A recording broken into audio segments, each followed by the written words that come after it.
But if you're just showing up and you're not making those connections and you're not developing a relationship with people, then you're really just showing up. Like you're not going to get anything out of it. And so for anyone that might just be starting, get involved. Get into a committee with the chamber. Get onto a committee with your Realtor Association. Become an officer with your local NARPM chapter. Find a way to get involved, because then you're going to be talking face to face with a smaller group of people and have those better connections.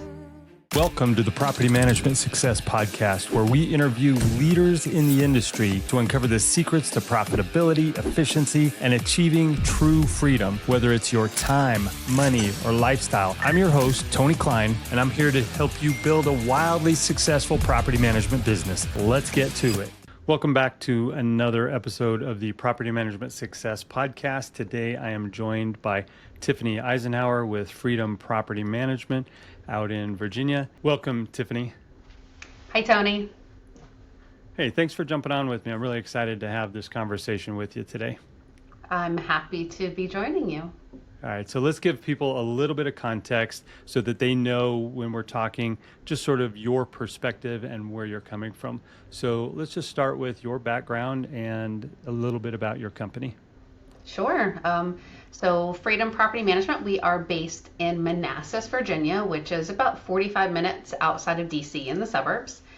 And I have been a partner here at Freedom since 2011, took over as full owner and broker in 2017, and did not come into property management expecting to really nerd out and love property management. Never, ever did I think that I was going to be an entrepreneur. Not in my wildest dreams, but something about it stuck, and here I am and completely love it.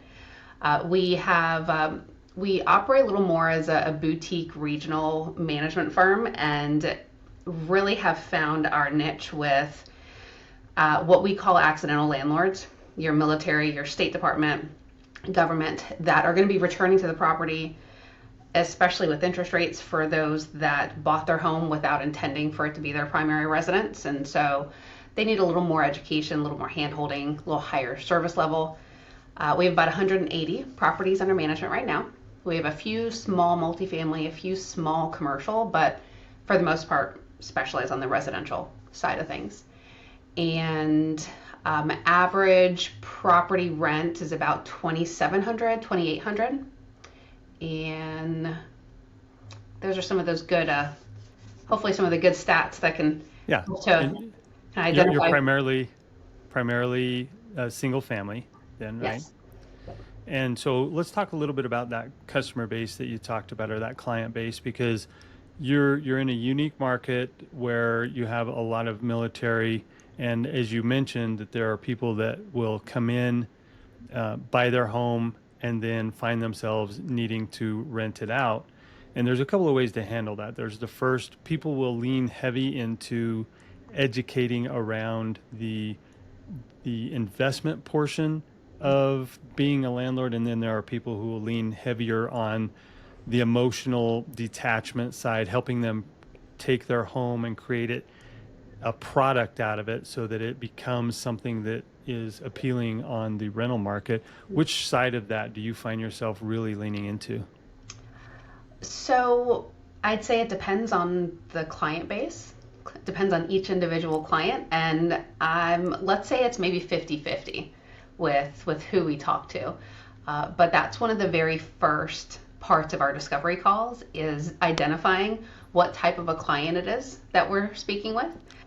Is it someone that has the mental and emotional resiliency to be a landlord? Do they have the financial resiliency as well to manage that risk? And we go into some very real topics as to what that could look like if that landlord client ends up being that very small percentage that does have the worst case scenario happen. And if they're still talking to us afterwards, then we know that we've got something that we can probably work with. And so kind of 50-50 when it comes to, whether they're turning it into an actual investment asset, or if it's something that they're going to be coming back into because they'll be moved back to the area in 2 to 5 years. a lot of the people that I talk to in the property management space, they seem to gravitate towards one group or another. They gravitate towards the accidental landlord, or they gravitate towards somebody that's trying to build a really large portfolio. And the messaging and pain points for both of those two different groups are pretty unique in the fact that accidental landlords have different things that they care about in general. I know there's some crossover and there's gray area that mix, but generally people that are accidental landlords, they didn't intend to build this giant portfolio. They're not looking at their spreadsheets. They have different things that are concerned. What are some of the things that you see that they're most concerned about when you're talking to them the first time to see if they're a good fit for your company? Some of the things that our accidental landlord clients, they're very concerned with how well their house is going to be taken care of. How do I keep my house from being destroyed? How do I make sure I get the right people in my house? And how do I make sure I'm going to get my rent on time?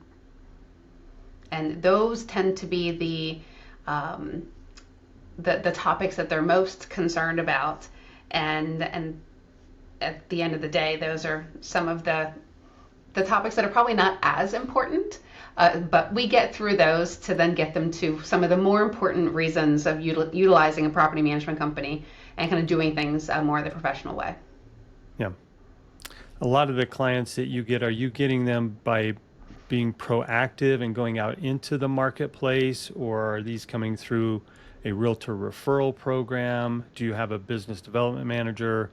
Is that you? How are you growing your portfolio, or even just replacing? Because we all know churn hits every portfolio. Everybody loses properties.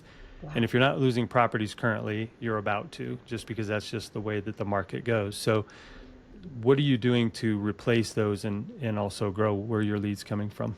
Sure. So we've had some considerable door count growth in the last year and a half.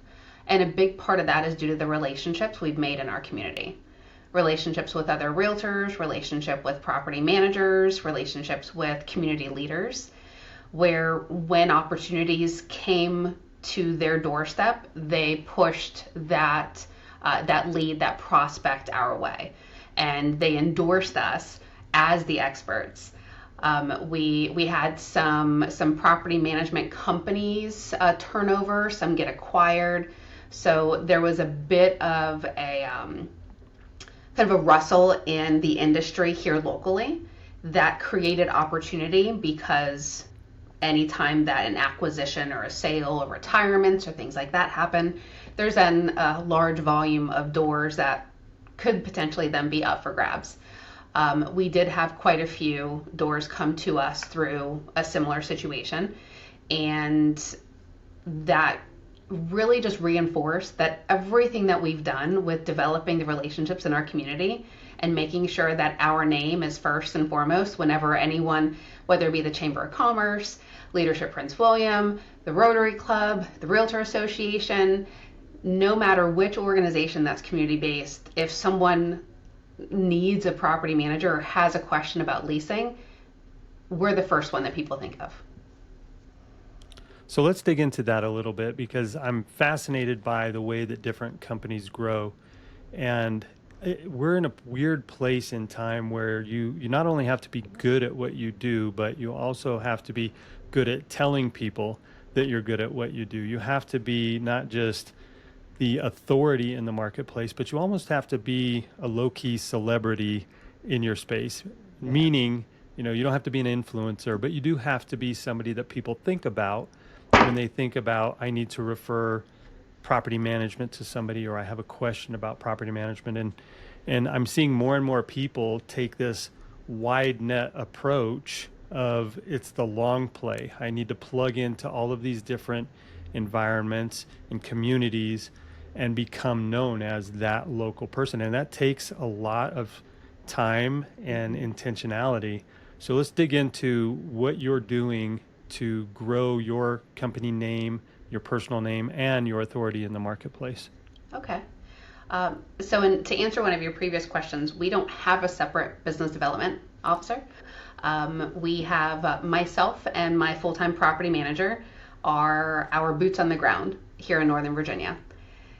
and we both like being involved. We both like educating, and so she was given the opportunity and the encouragement to be out there and involved and leading and talking and networking just as much as I am. And so we now have kind of two of us that are leading the charge there. And we don't get involved into things specifically because we want business out of it that day. We are kind of looking at the long term, at the long game on it. And so I've been in, before I came into property management, I was in local regional banking for almost 10 years in the same communities that I'm still in. And so I started networking in this community back in 2003. So those relationships don't go away. And I took a lot of what I learned in banking and applied it into property management, a lot of the customer service side, a lot of the risk mitigation side. And so it's kept me visible, it's kept me constant. There hasn't been a whole lot of turn with our staff in terms of what our community sees. And so that displays an example of resiliency, of commitment to community, commitment to the clients, because we're not going anywhere. And so, like you had mentioned, the long game is really what our intention has always been, because going deep ensures those better relationships and ensures those better client understandings. Everybody is not intended to be a landlord. Not every landlord is a good fit for Freedom, but every landlord needs to have the proper education and the proper tools to make those right decisions. And so what are some of the things you mentioned that you're getting involved with different things? And I want to give a little bit of a roadmap for somebody that, it's really nice that you have those relationships since 2003. It's similar for me. I've been in the property management space since 2000. And so, the more people you meet, the more you can keep those networks going and those relationships alive. But if someone were just coming into property management in the last 6 months, and they're trying to figure out, how do I grow? And I'm not necessarily talking about just the business owner, but maybe as a business development manager. Yeah. It doesn't really matter. They're responsible for growing out that portfolio, knowing that you're going to play the long game, knowing that some of the activities we do today are not going to be what pays off this month. It's going to be what pays off in the months to come. Yeah. What would you do to start sending people down this path of success and building out those networks? First and foremost is joining NARPM. And getting involved in your local chapter and getting involved in your local Realtor Associations, property management, council, committee, whatever that might be, so that you're networking with your peers so that you can refer back and forth. That's pretty key there. And you end up in your local Realtor Associations getting realtors that are coming to the property management committee meetings or council meetings because they want to learn it. But once they learn what property management really is like, they don't want anything to do with it. They'll just refer it to you. So those would be the first two things. And then I truly believe that if you lead with your heart and you are involved in things that matter to you, you're going to make those relationships with people that then want to do business with you. You tend to do business with people you know, like, and trust, and you refer to people you know, like, and trust. And so for me, that, and I've seen incredible success from a lot of peers with getting involved in their local chambers of commerce. That's a really easy way to get in front of a ton of people and to be that industry expert in property management within the chamber. It gives you the ability to educate. You can lead conferences, you can sponsor, you can do lunch and learns where you're in front of realtors, maybe a few property managers, but a lot of contractors and vendors that are in our space tend to be chamber members. And then within the Realtor Association, being involved not only in the property management committees, but getting involved in the professional development and being a trainer, educating realtors on how to do rental listings, how to do rental applications, how to have those difficult conversations with landlord clients, how to properly vet contractors that are going to be doing work on their listings or on the rental properties. Anything that you can do to position yourself as an industry expert that aligns with your heart, your passion, your comfort level is really some of those best places to start. So there's several things that I really like about what you said. The first one, obviously, join NARPM. I've got a ton of value out of NARPM, both at the national level and the local level. And what I've found is you can't outgive when you're trying to volunteer and give. It just seems like the more you give, the more you get back. And so that's not just true with NARPM, but it's especially true there. So wanted to point that out. The second thing that you said that I really like is educating these realtors or these licensed agents on everything that it takes to be able to do this on their own, so that they, number one, some of them are going to go out and do that. And if they're going to do it, we might as well have other people in our industry doing it well, doing it properly. But a lot of those people are going to see that it's much more involved, there's much more risk at stake than what they're comfortable with. And so they're looking for, how can I be the solution provider and the connector to my prospects and my clients? And a lot of agents, they love to be the person that connects. So if I have a need for a landscaper, well, they know a landscaper and they're going to connect it. If I have a need for a painter, they know a painter, they're going to connect us. Same thing, if they know a property manager, they're going to connect us.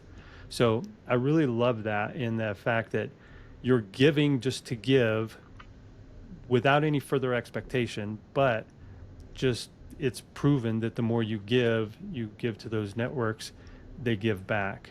And there's something called the law of reciprocity, which is, if I give something to you and I give to you again and I give to you again, we're out of balance. And you're going to look for ways to give back to me so that we come back to a position of harmony. And so I love how you tie all of that together. Outside of NARPM and outside of the Chamber of Commerce, and I know the Realtor Association is a big one, do you have other networks or areas where you've tapped into, where you find that you're providing value and getting value in exchange? I do. So here locally, we have Leadership Prince William, which is a professional leadership, applied leadership program that's almost a year long. I'm a graduate of Leadership Prince William 2013, and I'm currently in my second year as chair of that organization. And I've been involved in multiple capacities over the last 10 years. Also, am a very recent organizer for our local 1 Million Cups chapter. And 1 Million Cups has been really fun to be involved with. If you're not familiar with it, it's a part of the Kauffman Foundation. And the intent is across the globe every Wednesday morning to get 1 million entrepreneurs together, sharing 1 million cups of coffee to help building and growing each other's businesses. And we have a very robust chapter here in Prince William County. And being not only a consistent attendee, but also having been an organizer for that for the last 2 years, really gave me the opportunity to kind of be a coach for those entrepreneurs that are trying to overcome hurdles. And how do they best present that challenge and present that hurdle to the group so that they can get out of it what they want out of it. And so that has been a really good way for me to get in front of, we probably have a group there of 30 to 70 on a weekly basis. So it's a time commitment on, for an hour to hour and a half every week. But to be in front of that many people and for them to look at you in a coaching and organizing type of way, that just adds your expertise kind of automatically. And so my name then gets put out through their groups And a lot of them are in Facebook groups and social chapters. And so seeing my name and my business be tagged through Facebook, through Instagram, through Twitter, through all of those, it's because of those connections that we've made through 1 Million Cups or Leadership Prince William or the Chamber or the Realtor Association. So in these organizations, is it more business networking, or are these relationships that you're building that go beyond business? One of the things that I see is being an entrepreneur is lonely, and it's scary, and it's exciting, it's exhilarating, and then it's lonely, and then it's depressing, and all of these things in different cycles, Yes. and for different lengths of time. And what I've really leaned into over the last few years is just really being vulnerable about the things that I'm experiencing, because that's the only way you can get help. When you go into these meetings and somebody says, "Hey, how's it going?" Now, if that's your first interaction, you don't need to go deep about your problems. But, Right. if you've built these networks and relationships, are you guys having one-on-one conversations about how to help each other and what you're struggling with, and then it turns out they're struggling with similar things? Or is it really more of just hey, I've got a lead and we're passing leads back and forth? Oh, there's very little lead. That's not the purpose. Like there are, there's lead shares, there's BNI, there's all of, and those are great. It's never been my style. And so I've always lent more towards the organizations, the meetings that are relationship based. That's, hey, let me get to know you and what you need and how you run your business. And let's see how we can help each other. Like, how can I help connect you with someone that's going to make you better? And at the end of the day, they'll probably end up doing the same for me. But you're right, Tony. Being an entrepreneur is very lonely. Like, oftentimes, like, man, I want someone to do this business with me, but I don't want a business partner. Right. Yeah. And so, finding NARPM and finding our Realtor Association and being involved in all of the things, it helps to quench that loneliness. It gives you people and friends that are going to cheer for you. It's really hard to cheer for yourself. Like, you see you're achieving all of these great things, like, okay, I had all of these goals and this has happened, but there's no one like behind me. There's no boss that's saying, "Good job, Tiffany." And so having that cheering section is really, really important for entrepreneurs. And that has been an incredible benefit of being involved. And I say involved, not just showing up. Because you can do all those things. You can say that you're involved in all of those organizations. But if you're just showing up and you're not making those connections and you're not developing a relationship with people, then you're really just showing up. Like, you're not going to get anything out of it. And so for anyone that might just be starting, get involved, get into a committee with the chamber, get onto a committee with your Realtor Association, become an officer with your local NARPM chapter. Find a way to get involved, because then you're going to be talking face to face with a smaller group of people and have those better connections. So through our coaching practice, one of the things that just is a repeated theme over and over is that entrepreneurs they struggle with imposter syndrome, and they feel like, I'm not good enough to be around these other people or to contribute at the same level.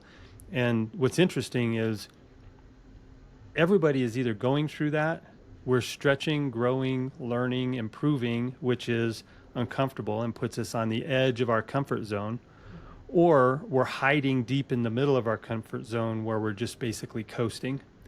So what I've found is, when we're putting ourselves out there and showing that we're on the edge and we're starting to feel that imposter syndrome, that's actually where we need to be. So I've actually personally, and I work with my clients to help them to adopt this same philosophy, when I start to feel the imposter syndrome, I know I'm exactly where I need to be because that's where the growth is coming from. Yeah. And so when you're coming to these groups and leaning into saying, "Hey, I'm ready to volunteer. I may not know exactly what I need to know yet, but I'm ready to learn and I'm ready to contribute." If you put yourself out there, you're going to be in a room full of other people who feel the same way that you feel about what they're doing, and you're all going to be able to contribute together. 100%. 100%. But it doesn't look that way from the outside though. Like from the outside, you're looking in and you're like, man, these the officers for the chamber, or the educators at a NARPM event, or the speakers at PM Systems conference, like they have got it together. Like they're standing in front of a group and they're talking to hundreds of people. They've got to know all the things. When at the end of the day, like you said, they're all struggling with a lot of the same challenges personally, professionally, as we are. And so getting involved though with whatever organization that your heart pulls you towards, getting involved and getting to know people is going to bring down a bunch of those barriers very quickly, so that hopefully you can kind of get past a bit of that imposter syndrome. But I struggle with it on a daily basis. Yeah. Well, I experience it. I would say I no longer struggle with it because I've just accepted that that's just a part of who I am. So, All right, I'll work towards that, Tony. yeah. All right, I want to switch gears a little bit. I want to circle back and talk about something that you talked about earlier, which was doing some training, some teaching, coming in and doing some presentations. Mm-hmm. I'd love to know more about not necessarily how you get in to do that, because I think we've talked about that, but really, what are you training on that you think that your audience is finding value in, that not only brings you business as a side effect, lifts you up in the community as an authority figure, but also sends them on their way with valuable insights? Okay. So I'll focus this answer on what we call our realtor partners. And we've done it over the last year in kind of two different ways. One of which is I have a rotating once a month training class that I do at the Realtor Association. Once a month, it's 1 month it is going deep on how to work with renters, and the next month is going deep on how to work with landlords on rental listings. Because what I found is very few brokers are giving their realtors the step-by-step tools on how to do either one of those. Rental transactions are usually not as profitable as a sale transaction. But in our area, Northern Virginia, in the last 6 months, they've accounted for a third of all of the transactions that have been done are rental listings. So it makes zero sense that brokers are putting all of their effort and training into sale listings and working with buyers when you have a third of your transactions that are being done with renters and landlords, and your agents have no training on how to practically do that. How do I talk to a landlord client to determine what their goals are? Why do I need to do that? Why do I need to have a lead-based paint certification? Why do I need to have a smoke alarm certification? None of that. Now, there might be some brokers that are the exception, but sure. So having that consistency within the Realtor Association, whether I have 3 people show up for a training or I have 15 people show up for a training, I'm consistent with it.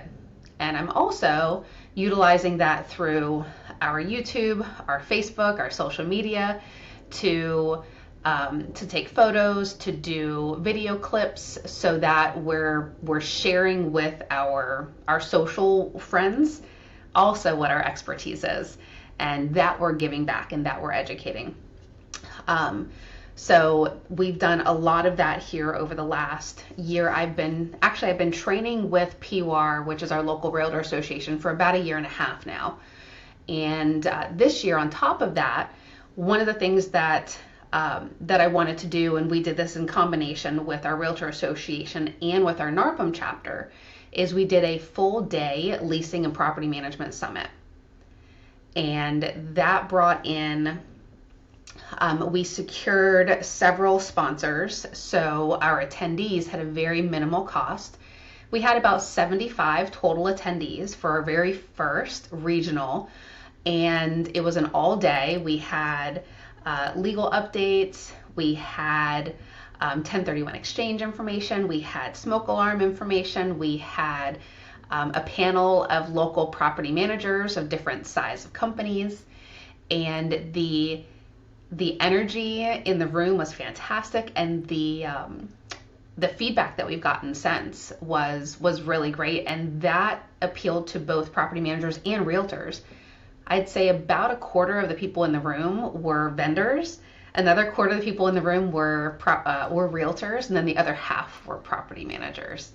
And so those are two educational things that we've really spearheaded over the last year that have really helped to position us as the expert in property management.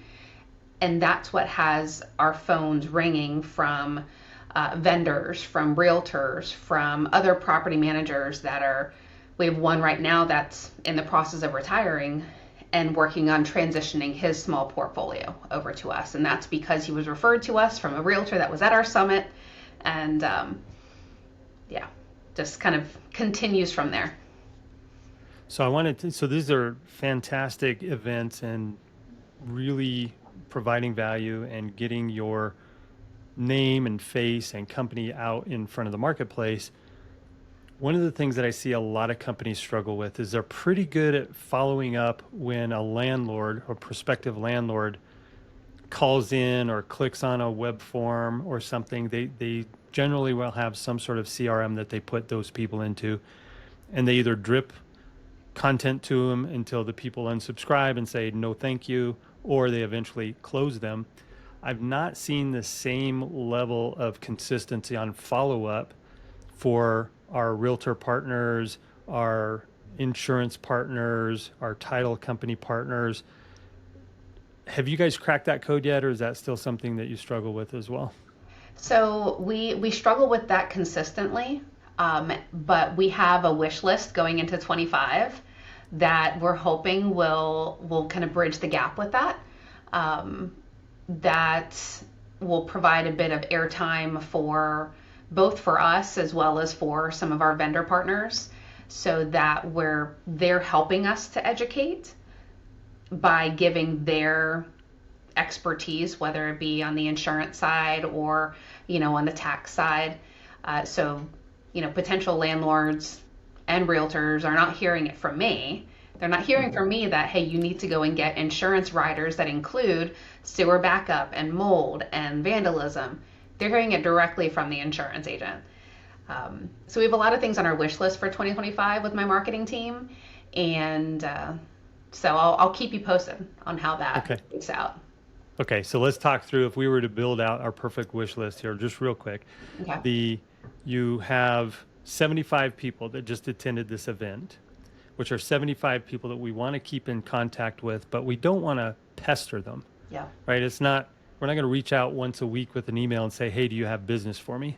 Yeah. We're going to keep that relationship warm. We're going to try to add value. We're going to try to get some value back because, again, it's not a charity, it is a business. Mm-hmm. We do eventually want our efforts that we pay into these different communities and networks to pay off.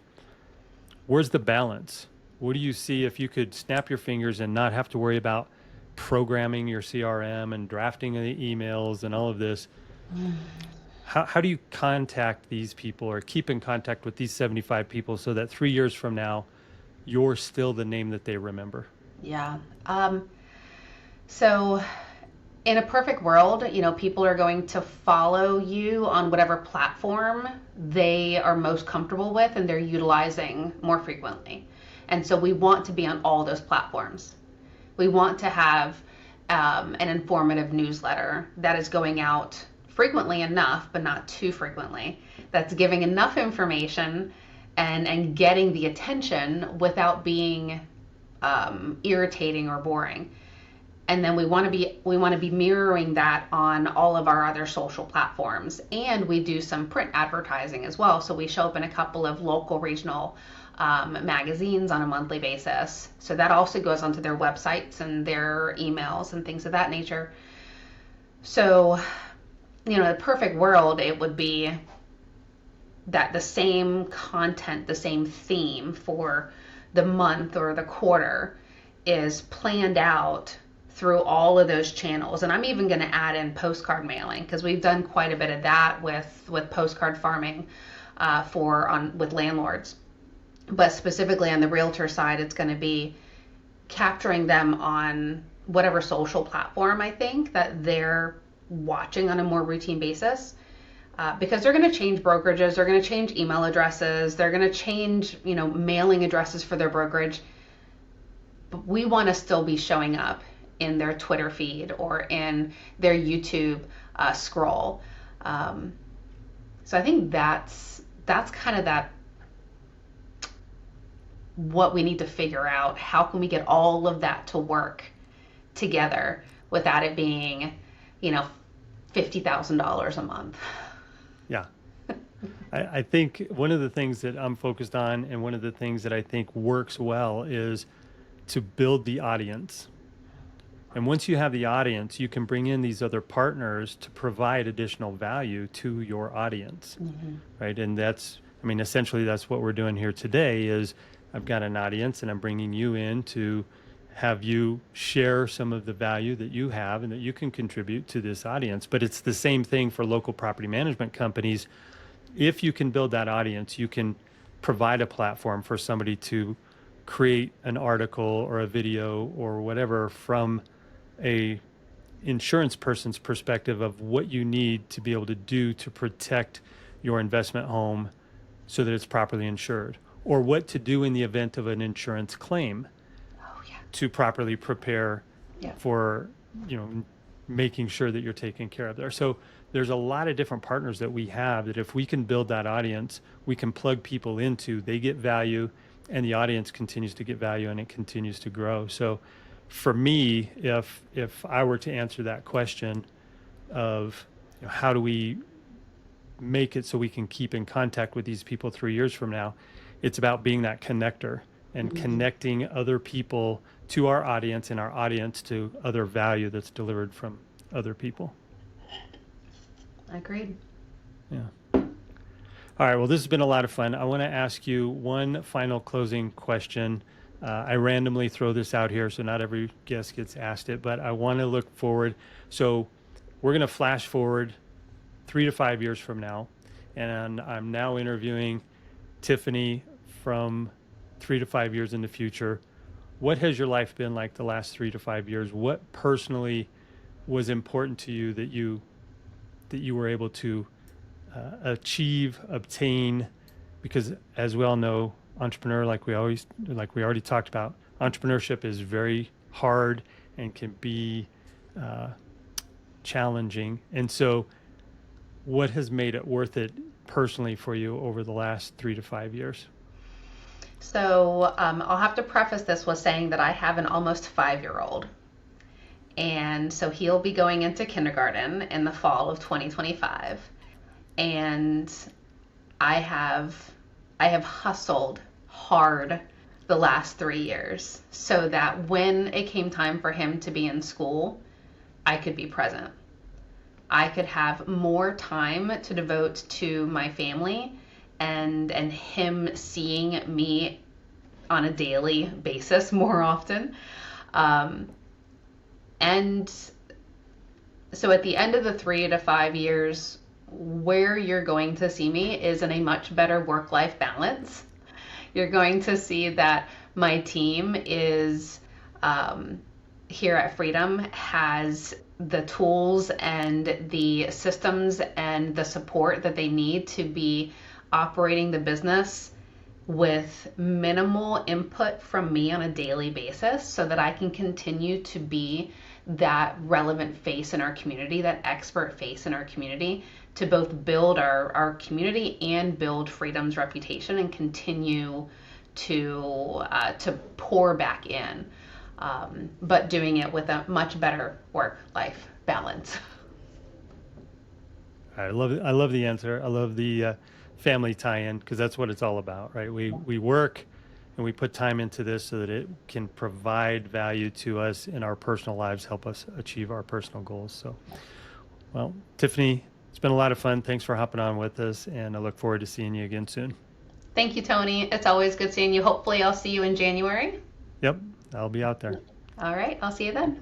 Okay.